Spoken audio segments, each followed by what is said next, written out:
Good afternoon, everybody, and welcome to this not quite Facebook Live. Unfortunately, Facebook and Zoom are having some issues speaking to each other this afternoon.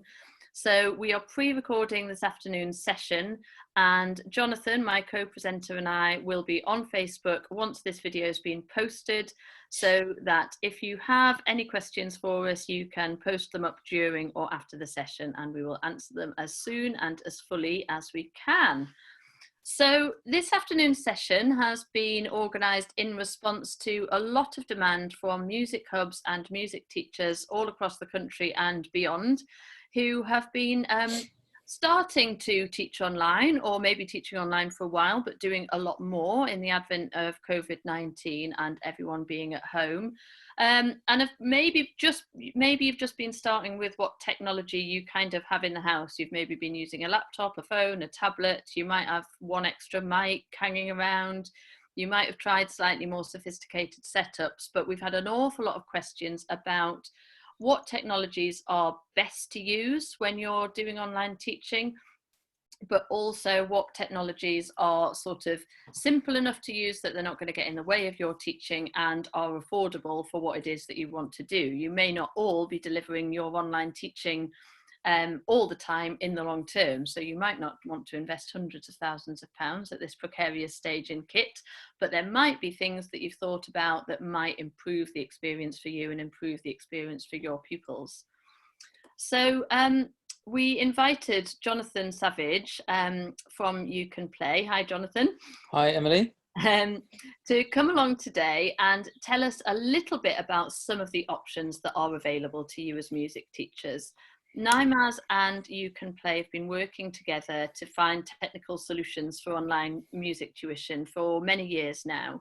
And we've worked with music hubs to look at all of the different sort of potential options, whether that's sort of relatively heavy duty kit for live streaming so that you can get a really professional look to delivering live broadcasts, or whether it's looking at what kit is best for one-to-one lessons. So we've sort of been trying to keep up with trends, trying to keep up with the technical developments, and also responding to what teachers tell us about what works for them in their setups and what works for their pupils.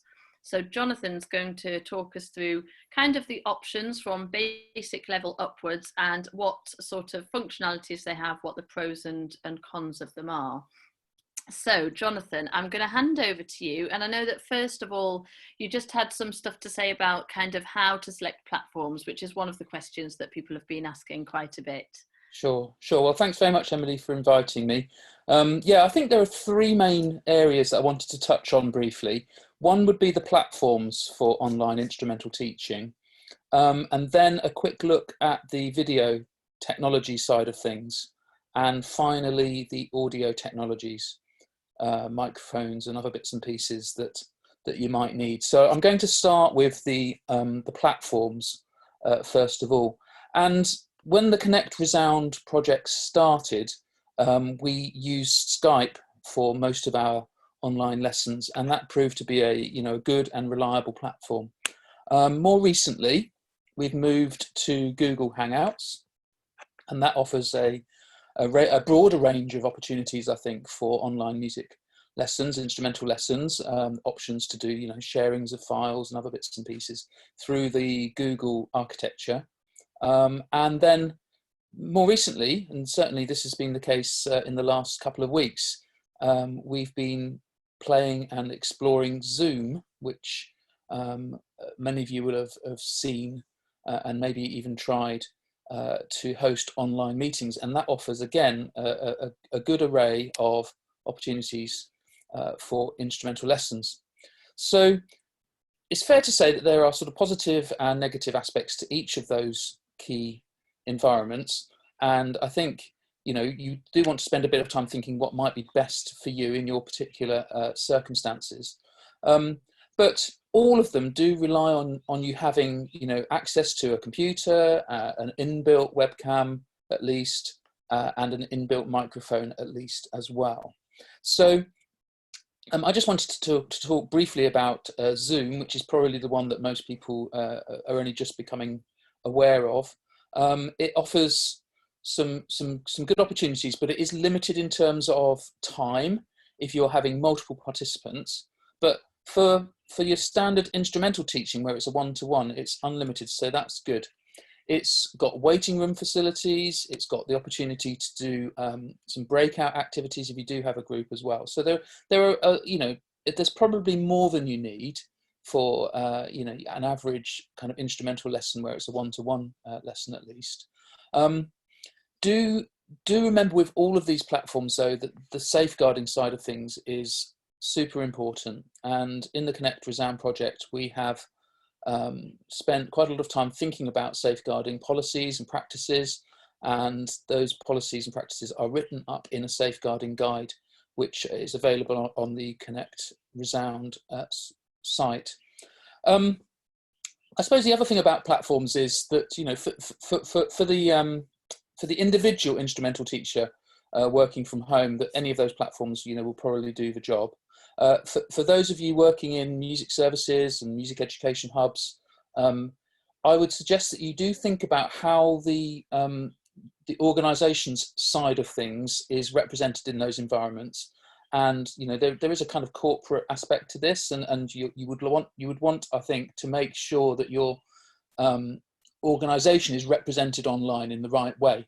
So that might be that you look at hosting some of these lessons within your own website or your own specific content management system, whatever that might be, and look at how your teachers are going to access that remotely, of course, from their home environments during this period. So I think there's a number of options there in terms of online platforms and the communication tools that we're using. But as I said, in that organisational side of things, do think about how staff are going to access those. And I should have mentioned also just briefly that there are, within Zoom at least, there's the easy opportunity to record lessons, which is what we're doing now, Emily and I are doing now. So that might be something that you would want to consider as a safeguarding element, although there are some mixed views on that. So moving on from platforms, just thinking now a little bit about the video side of things. Obviously, most modern computers have, a good quality camera built into them. So I'm just using the camera that's part of this MacBook Pro that I'm using here. And that's probably absolutely fine for a head and shoulders shot like this for talking to your students. What we've done in the Connect Resound project is explore how additional cameras can be used alongside a basic head and shoulders shot like this. And we've done that with various pieces of technology made by Roland. They are what are called video mixing and video streaming technologies. And they're basically, it's one box. There's one that's called a VR4 HD, and then there's a slightly smaller box, which is called a VR1 HD. And these pieces of technology allow you to connect up to 4 cameras and a computer screen, or a computer input rather as well, and send the combined images from those 4 cameras, and you can choose between them and do fancy overlays and slides and transitions if you want to, and send that output by USB to your your Zoom broadcast or your Skype call or whatever it might be. Now, those pieces of technology are pretty expensive, and they're probably going to be beyond the means of individuals to buy, but it might be something that organisations can look at. But I think for the individual instrumental teacher, there are a number of options around creating a second camera at least that you could use in a broadcast or a lesson to your students, and that would be just by adding in an additional USB webcam alongside the built-in webcam that you have in your computer. So there are a whole range of these available, different price points depending on the quality of the components, and that would include, some of the fancier ones have inbuilt lighting to help you light your studio or your room better. They might include better quality microphones, etc. But within all of the software environments, you can swap and change between your internal webcam, your head and shoulders shot like this, and then your external shot to maybe show your instrument or show the keyboard or show the drum kit or whatever it is that you're teaching with a different viewpoint, and that can be a very positive thing. The research element of the Connect Resound project has explored in some detail the different applications of different viewpoints within the instrumental lessons. So I would encourage you to have a read about how other teachers have utilised these opportunities in their teaching. There's an awful lot you can learn from their stories. And again, that research material is found within the Connect Resound website. So I think probably for most individuals, that's going to be the best option. In terms of the audio side of things, as musicians, we're all passionate about sound, aren't we? And the sound of your instrument is, one of the most important things that you're wanting to get across to your students. And I think, as from the teaching point of view, you're wanting to hear your students' instruments as clearly as possible too. And the microphones that are built into modern computers are fine for many things, including spoken word. But maybe, with instruments, some of the limitations of those microphones might become apparent. And whilst it's possible to adjust the levels of the audio going through an online lesson, if you're playing your trumpet loudly at your computer, it could very quickly become not a great experience. So our suggestion here is that people do think about building a little system within their home environment where you can use a better quality microphone than what's available. And to do that, I mean, to give you an example, one of the microphones we've used within the Connect Resound project is an AKG microphone. It's a condenser microphone, so that means it has to have some power to work properly, and you can have that by putting a battery in it, or you can power it from an audio interface, which would send it what's called phantom power to make it work properly. So an AKG C1000, as I said, a good all-round condenser microphone costs about £75, and you would need to connect that microphone to an audio interface. You can't connect the microphone directly to the computer. It's not a USB connection.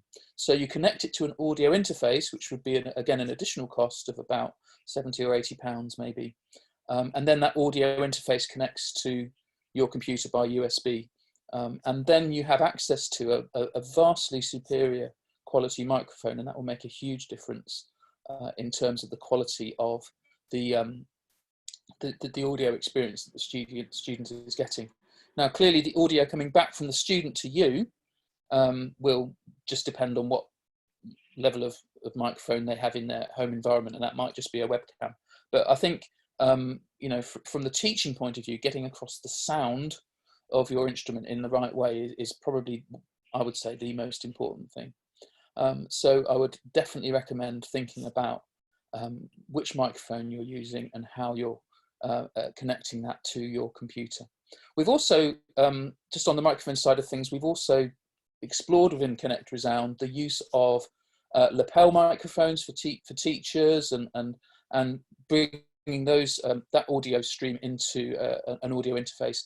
But I think for teachers that are working in larger spaces and delivering lessons and where they're wanting to maybe move around a bit, that's suitable. But I think for most people in a home environment, if you've got a good quality condenser microphone like that AKG C1000, that will cover your voice, and it will also cover the sound of your instrument really well. So I think that's what I would say about the audio side of things. Finally, if I've got a few more minutes, Emily, is that okay? Yeah. Finally, I just wanted to just talk to you guys a bit about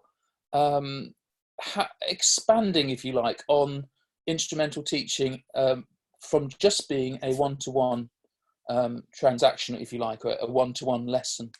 And we've done some research, and there's a research paper on the NIMAS site which we wrote in the last couple of years, which is exploring what's known as the difference between synchronous kind of learning, i.e. learning that happens with both people physically present in a one-to-one lesson, and asynchronous learning, where it's about people accessing materials that a teacher might have produced and put online, but not necessarily at the same time when the teacher is actually physically present in the virtual room.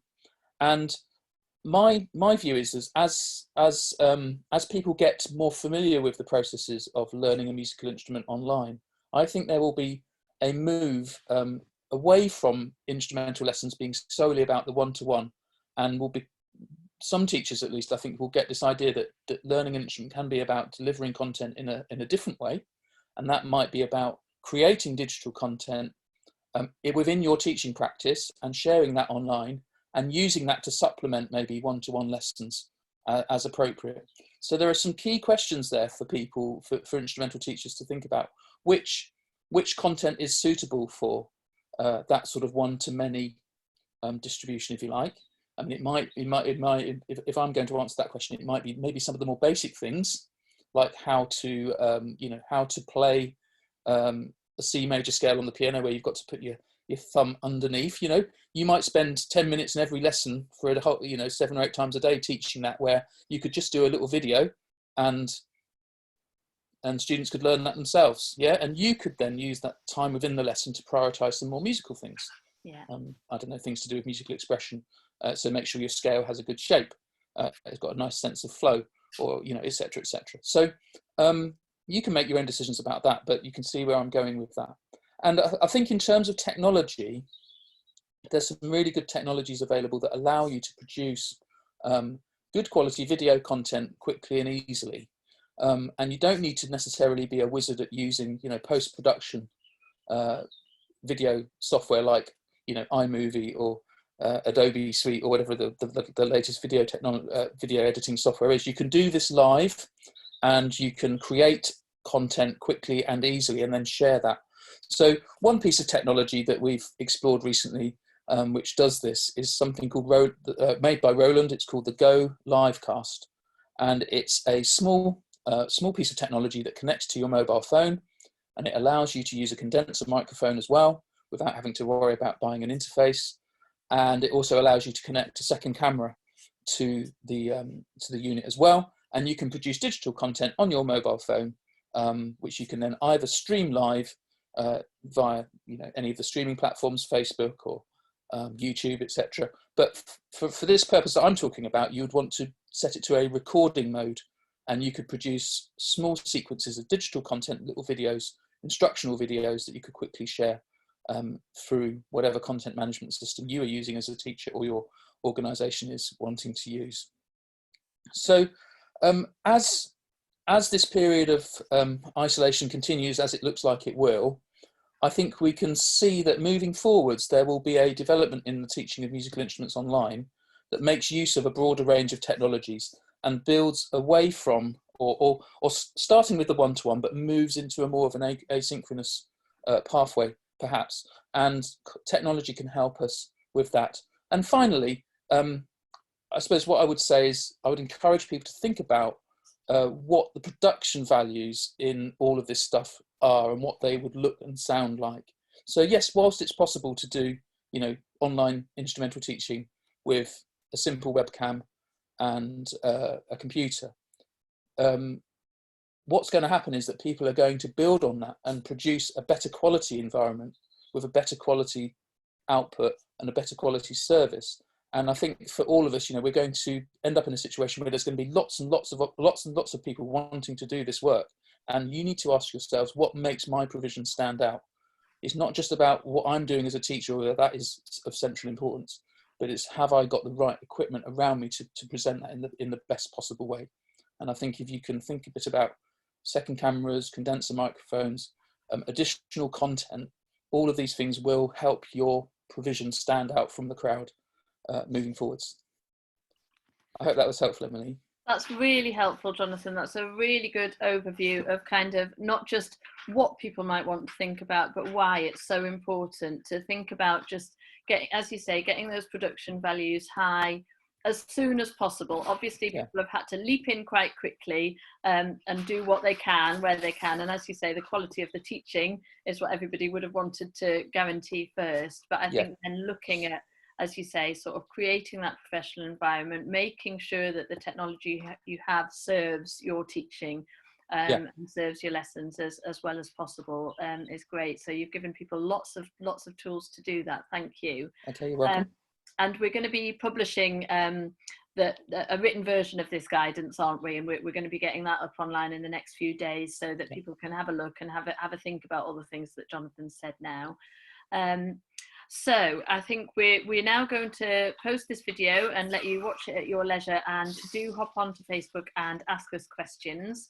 I've just got one other question, Jonathan, which is about headphones, because I know it's something that people have been talking about, and it's also something we've had a bit of experience of before, haven't we? And different teachers have found them useful and not useful in different circumstances. So say about that. Well, yeah, I mean, we've explored, teaching online with small groups, haven't we, in through the Connect Resound project, and when that's happening, there was a cost implication in terms of giving each of the pupils a pair of headphones and headphone amplifiers and things like that. None of that applies so much in a one-to-one situation, which is what we're mainly talking about today. I think, as a general rule of thumb, it's always better to try and use headphones. I mean, as you can see, I'm wearing little headphones here, and what that's doing is it's stopping the sound of Emily's voice feed back through my microphone and create, potentially a feedback loop. Now, for spoken word, that's probably not going to be a major issue, but if it's anything louder, even for adjusting the levels, it could become just a little bit too. You'll hear it as an echo, and it will be distracting in your experience. So I know it's maybe might feel uncomfortable to start with to wear headphones, or even just to have one ear off and one ear on. Which is what you'll find in, as lots of studio musicians would do, which can work. But from the teaching point of view, I know it might feel awkward to have headphones on and play your instrument and do that. It might take a bit of a while to get to the hang of that, but it's worth persevering with it, because it will make a huge difference to the quality of the audio. I mean, most headphones, if you've got a I don't know, 20, 30, 40 pound set of headphones, it's probably going to be better quality than the little speakers that are in your computer. Yeah. If you've got bigger speakers attached to your computer, the problem of the feedback is going to be amplified because the sound's louder. Yeah. And that's going to be distracting as well. So you in those environments, you definitely want to be using headphones too. So I think I would encourage everyone to explore and have a go at using headphones and ask your students to wear headphones as well. Even if it's just one ear off and one ear on to start with, just to see how they get on. But I think it would make a big difference, and definitely something you should be doing. Thank you. And I've just got one more live video Q&A before we go to the text Q&As on Facebook. I know we had a sort of advanced query today, didn't we, about the view that you get on the camera and then the view that's to the pupil. I just wondered if you wanted to talk a little bit about that, because I think it's something that's come up for a few teachers when they've been starting out. Yeah, so if you're using an external webcam with your computer, when you look at that image on your computer, when you preview it, it will look back to front. It's just how it's meant to be, in one sense. So if you pointed the webcam at a piece of music, a piece of printed music, for instance, when you look at it from the teacher end, it will look like the music's being reflected back to you from a mirror. Yeah. So it will be back to front. It will read from right to left instead of from left to right. And even in doing that, you can see how it's not the right way around. But don't worry about it, because what your students will see is that music the correct way round. Yeah. So my advice to people is not to look at the preview image, because I mean, I don't know about you, can't point things out on music if you're looking at something that's back to front. Or at least I haven't got the intelligence to do that. So look at the printed copy and point on the printed copy if you're wanting the students to look at a bit of written music, and ignore the preview mirror. And I think the question we had from somebody earlier today was they were pointing their webcam at a drum kit. Yeah. And it looked like the drummer was playing, or it looked like the drum kit was set up for a left-handed drummer as opposed to the right-handed drummer that the guy was. So, but rest assured, the streamed image of the drum kit would be the right way around. Great. Yeah. No, I've noticed that come up on an online drum lesson this week as well. That Yeah, was just beginning to, and was yeah, saying, oh, I'm sorry, it's the wrong way around, but actually it wouldn't have been for the people no, receiving the image. Yeah. no, Thank no, you. no. That's a really useful one for those starting out. So Okay, no problem. brilliant. Well, thank you so much, and thank you in advance for the questions that we're now going to answer on Facebook. And thank you all very much for joining us, and in advance for your questions as well. Yeah, Thanks, thanks, Jonathan. Emily. Thanks. See you soon. Bye.